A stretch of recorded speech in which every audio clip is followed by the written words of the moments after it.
Salve, salve, meu estudante! Professor Marcos Vinícius da área, teu professor de Geografia da nossa plataforma Gonçalves Dias, para dar continuidade às nossas atividades curriculares complementares.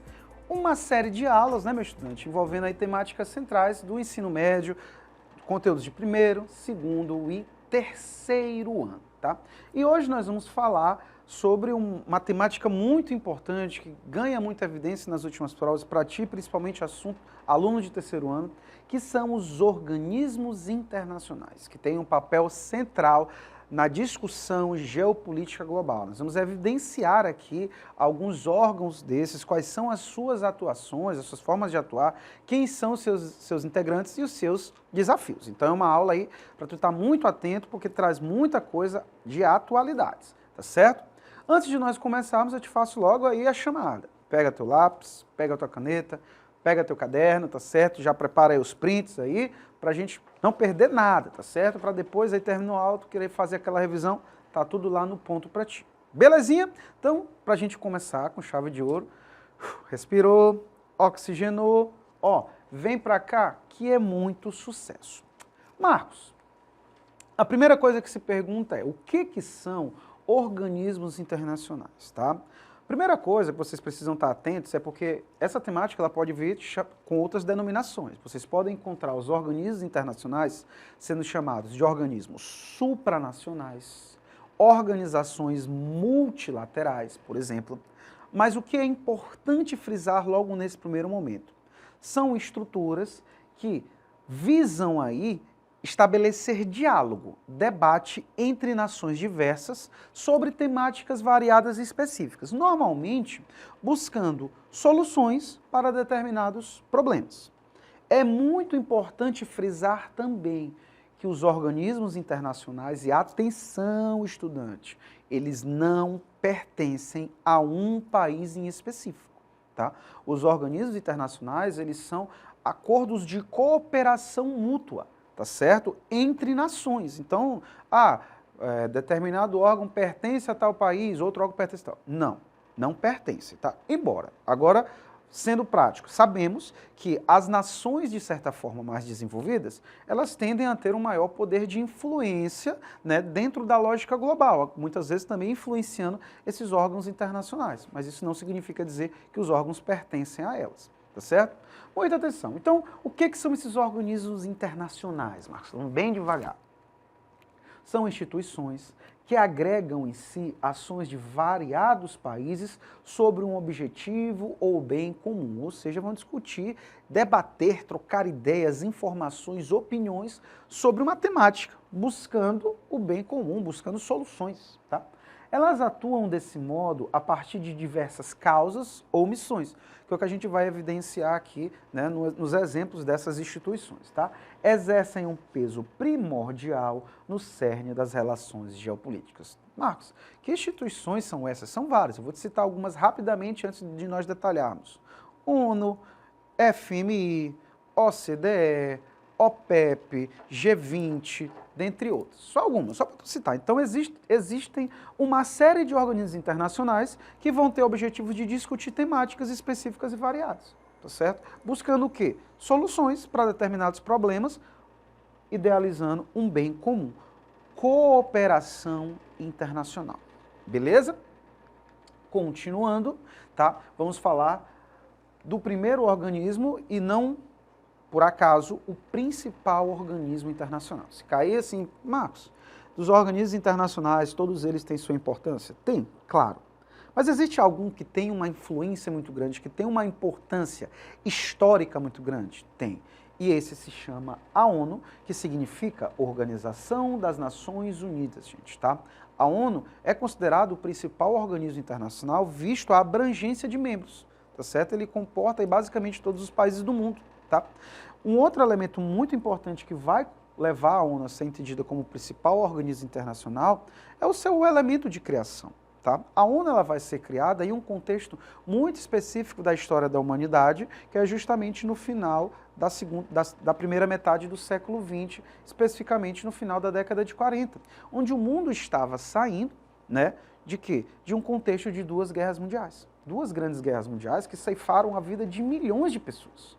Tá? Barbáries foram feitas, né, no aspecto humanitário, tá certo? Que levaram, né, a sociedade como um todo a se questionar e principalmente buscar formas de evitar que esses erros ocorram novamente. Então a ONU ela vai ser criada neste contexto, tá certo? Corresponde a uma organização internacional a qual reúne 193 países voluntariamente com um objetivo muito claro de quê? Promover a paz mundial. Esse é o principal objetivo da ONU, gente, tá? A ONU ela vai ser criada no pós-Segunda Guerra Mundial com o intuito de estabelecer diálogo entre nações para que diferenças problemáticas sejam dirimidas, sejam acabadas antes que o mundo entre em conflitos, como aconteceu com as duas grandes guerras, tá certo? E claro, além de manter a paz mundial, a ONU ela tem um objetivo muito claro de estabelecer uma cooperação para o desenvolvimento mundial. Então ela atua, além do estabelecimento da paz, em variadas situações globais envolvendo problemáticas e buscando soluções. Eu vou falar isso para ti mais especificamente nas agências da ONU, tá certo? Mas não esquece a função primordial desse órgão. Alguns dados importantes, foi criado em 45, como já te evidenciei na Conferência de São Francisco, é composto internamente de 6 órgãos e agências específicas. Estes são os órgãos da ONU que vão, de certa forma, estruturar a sua forma de atuação: Assembleia Geral, Conselho de Segurança, Conselho Econômico e Social, Conselho de Tutela, Corte Internacional de Justiça e o Secretariado. Essas 6 estruturas compõem, né, o corpo da ONU. Só que além delas, a ONU ela vai ter agências de atuação muito famosas, tá certo? O objetivo das agências de atuação, meu estudante, é justamente conseguir criar mecanismos para que a ONU atue em variadas problemáticas de maneira específica. Então ela vai criar essas agências que vão, cada uma delas, se ocupar de uma temática. Muitas delas muito famosas, como por exemplo essa aqui, ó, OMS, Organização Mundial da Saúde, é uma agência vinculada à ONU que trata sobre as questões da saúde global. A gente viu muito a OMS se manifestar no contexto da pandemia, gente, né? Passando informações de como se precaver da pandemia, por exemplo, utilização de máscaras, utilização de álcool em gel, incentivando a vacinação, fazendo críticas aos países quando as vacinações não foram distribuídas de uma maneira mais humanitária e sim econômica. Então, um órgão muito importante. Outro muito famoso, Unicef, tá? Atrelado ao programa aí Criança Esperança, né? Trabalha com questões da infância. OMC, Organização Mundial do Comércio, né, galera? Busca estabelecer diálogo sobre as relações comerciais do mundo, temáticas aí importantes, tá certo? Acnur trabalha com refugiados. Existem muitas outras agências que, inclusive, aqui não estão citadas, tá? Mas só para te evidenciar como a ONU ela atua para resolver os problemas do mundo, tá certo? Mas quando a gente fala de paz, eu preciso frisar contigo um órgão muito importante, que é o Conselho de Segurança. Dentro da estrutura dos órgãos da ONU, vão existir 2 que vão ter um poder muito grande de importância e influência, que é a Assembleia Geral e o Conselho de Segurança. É na Assembleia Geral que nós temos a famosa Convenção de Reunião dos Países, né, que muitas vezes é mostrado na televisão, aquela mesa redonda, cada país sendo representado por uma pessoa. Ali na Assembleia Geral é como se fosse uma grande reunião onde os países vão discutir, propor situações, né, evidenciar teoricamente todos com o mesmo direito de voz, tá certo? Ou seja, todos no mesmo par de igualdade. Só que dentro da Assembleia Geral tu tem muito mais uma discussão que vai levantar temáticas que serão definidas em outro momento, que é aqui, no Conselho de Segurança. Tá? O Conselho de Segurança ele tem um papel fundamental, porque ele é uma estrutura decisória da ONU. Quando, por exemplo, a ONU define que um país pode intervir militarmente em outro, vamos pegar um exemplo prático agora, né? Definir um cessar-fogo entre Israel e Hamas, quem toma essa decisão pela ONU é aqui, é o Conselho de Segurança, tá? Então ele é considerado aí por muitos como a principal estrutura da ONU, como o principal órgão, porque é ele que de fato tem o poder decisório de fato da ONU, é tomar e até intervir, né, em alguma temática. Então, toma decisões como intervenção ou não militar em um país, autoriza operações em países que outros estejam em conflito. Só quem tem esse poder de decisão é aqui no Conselho de Segurança. O Conselho de Segurança, gente, ele é muito criticado também, tá certo? Ele é muito discutido sobre a sua forma de estruturação. Porque enquanto na Assembleia Geral tu tem os 193 países podendo argumentar e trocar ideias de maneira igualitária, no Conselho de Segurança não funciona assim. Ele é composto por apenas 15 membros, sendo que desses 15, 5 são temporários. E tem um poder específico que é o chamado poder de veto. Quem são esses países permanentes? Estados Unidos, Rússia, Grã-Bretanha, França e China. Estes países podem vetar possíveis decisões da ONU de maneira unilateral. Como assim, Marcos? Então imagina, uma situação vai ser votada pelo Conselho de Segurança, todos os 14 países concordam e, por exemplo, a França não concorda. A França ela vai vetar e a sanção vai ser negada, tá certo? Visto que estes países têm um poder decisório. Então, muitas vezes, o que a gente percebe na prática no Conselho de Segurança é que a ONU não consegue avançar em situações pontuais, porque quando vai para a votação, interesses individuais entram na discussão. A gente vê muito claramente Estados Unidos, Rússia e China dialogando entre si. Não concordo dessa forma que tu propôs. O exemplo agora de Israel e Hamas ficou muito claro. Já tinham sido propostas formas de intervenção e cessar fogo. Mas quando era proposto pela Rússia, os Estados Unidos não aceitavam. Não é proposto pelos Estados Unidos, a China e a Rússia não aceitavam. Então fica aquele verdadeiro jogo de forças, tá certo? E os outros 10 membros são países que vão ser eleitos na Assembleia Geral com cargo de 2 anos, ou seja, a cada 2 anos são votados novamente e são reeleitos. Beleza? Estrutura da ONU, atenção. Próximo órgão internacional importante é o famosíssimo FMI, que significa Fundo Monetário Internacional. Ele é um órgão financeiro, tá certo? Antes de tudo, ele tem o objetivo de fornecer empréstimos e crédito a países em situações de crise econômica. Muita atenção, tá? Então, por exemplo, uma Argentina da vida, está passando por uma crise econômica, precisa de dinheiro, quem empresta? O FMI. Só que o FMI, ele sofre muitas críticas, porque quando ele empresta um dinheiro para um país, ele não simplesmente empresta e dá o prazo para ser pago, não. Ele dá o prazo, mas ele estabelece metas que o país precisa seguir para poder pagar. E, normalmente, essas metas vão estar relacionadas a quê? A corte de custos. Né? Olha, para tu me pagar, tu vai precisar cortar gastos para que sobre dinheiro da tua renda para que eu possa receber. E, normalmente, esses cortes vão ocorrer onde? Em setores sociais. Então, muitos países alegam que a estrutura do FMI ela acaba influenciando na manutenção das relações de desigualdade entre países desenvolvidos e subdesenvolvidos. Porque quando um país subdesenvolvido precisa de recursos, ele pede ao FMI, para que ele possa pagar, ele precisa cortar em setores sociais como a educação. Então, o resultado ele sempre fica numa linha de dependência, tá certo? Então, exige em contrapartida uma série de medidas políticas econômicas internas, geralmente relacionadas a corte de gastos e implantação de outras medidas liberais, tá certo? E normalmente quem sofre muito com isso é a população, principalmente a população mais carente. Belezinha? Próxima estrutura. Eita, essa é famosa. OTAN, essa ganhou muita notoriedade nos últimos anos, tá certo? Principalmente agora com a guerra da Ucrânia, né, envolvendo Rússia e Ucrânia, a OTAN está no centro da discussão. A OTAN, que significa Organização do Tratado do Atlântico Norte, tá? Primeira coisa importante, a OTAN é uma estrutura militar e não foi criada agora. A OTAN, ela tem sua origem do contexto da Guerra Fria, galera, tá? A OTAN, ela foi criada inicialmente pelos países capitalistas liderados pelos Estados Unidos como um braço militar de uma possível intervenção soviética em países capitalistas. Como assim, Marcos? Se, por exemplo, a União Soviética intervisse militarmente em um país capitalista que fizesse parte da OTAN, os membros da OTAN, a OTAN em si, iria lá ajudar militarmente, tá? Só que o que acontece?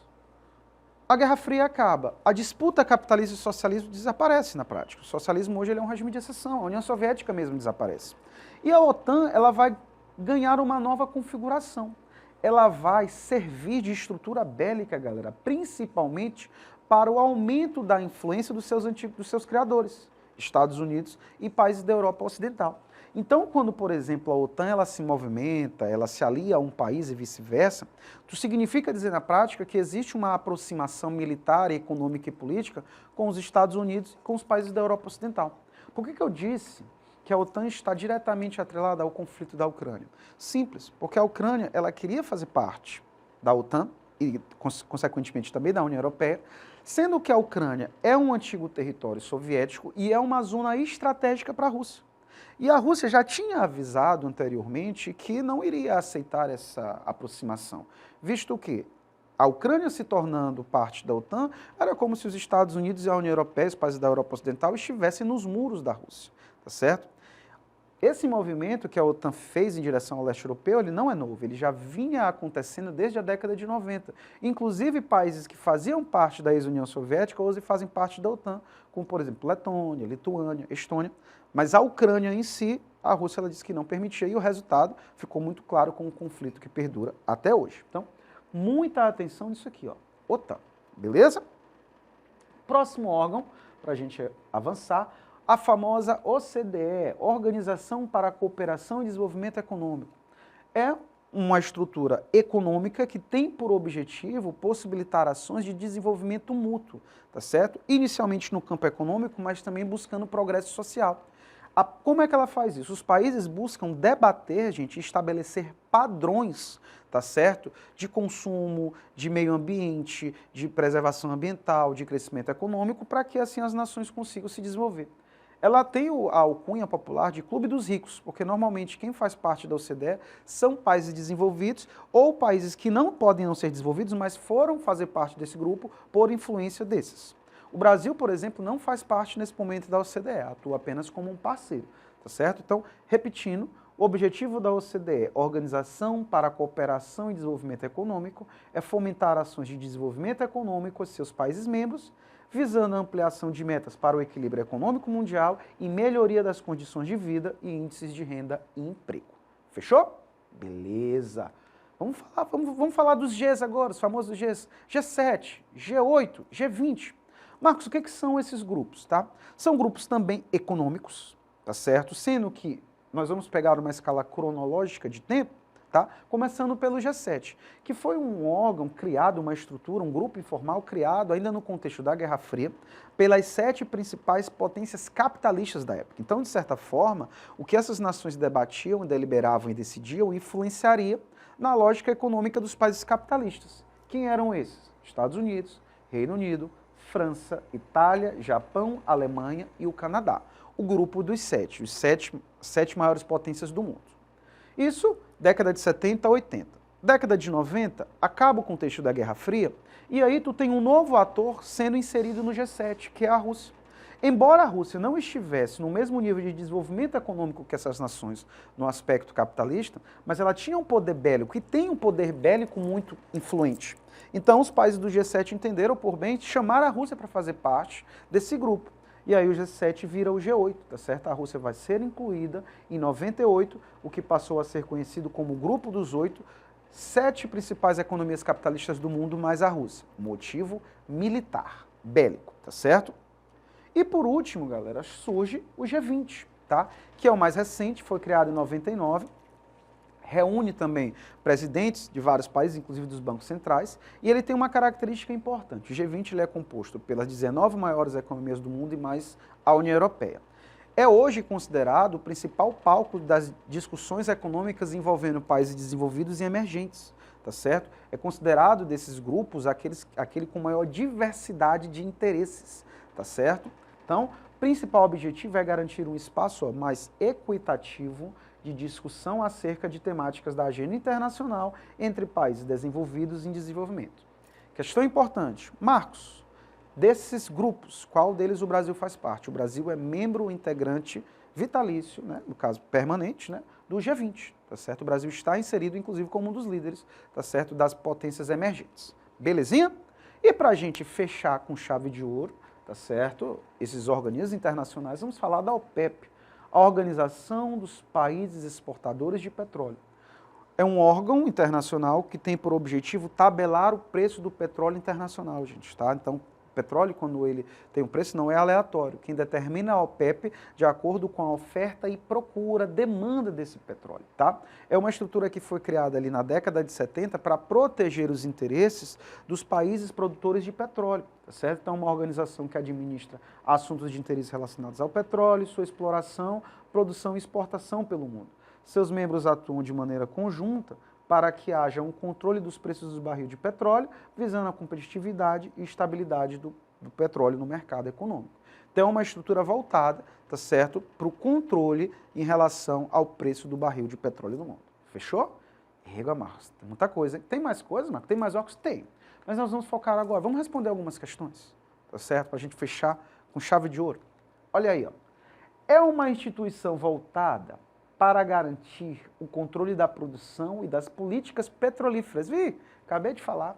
Entre seus países membros, sendo um dos principais atores da grande crise do petróleo ocorrida na década de 70. O texto acima faz referência a uma importante organização, né, gente? Nós estamos falando da OPEP, Organização dos Países Exportadores de Petróleo, gente. Tá certo? O organismo que regula e tabela o preço do petróleo em nível mundial. Captou? Não vai esquecer. Bora fechar com chave de ouro. Bora para mais uma questão. Segunda, a instituição foi criada em 44 e passa a atuar oficialmente em 45. Com o objetivo geral de manter a paz no mundo. O enunciado faz referência a qual instituição? Ora, gente, não podíamos fechar nossa aula sem evidenciar o principal organismo internacional, né, que tem por objetivo muito claro manter a paz no mundo, buscar diálogo entre as nações, que é a Organização das Nações Unidas, eu falo da ONU, tá certo? Estrutura muito importante. Meu querido estudante, para a gente fechar com chave de ouro, eu quero te dar uma dica.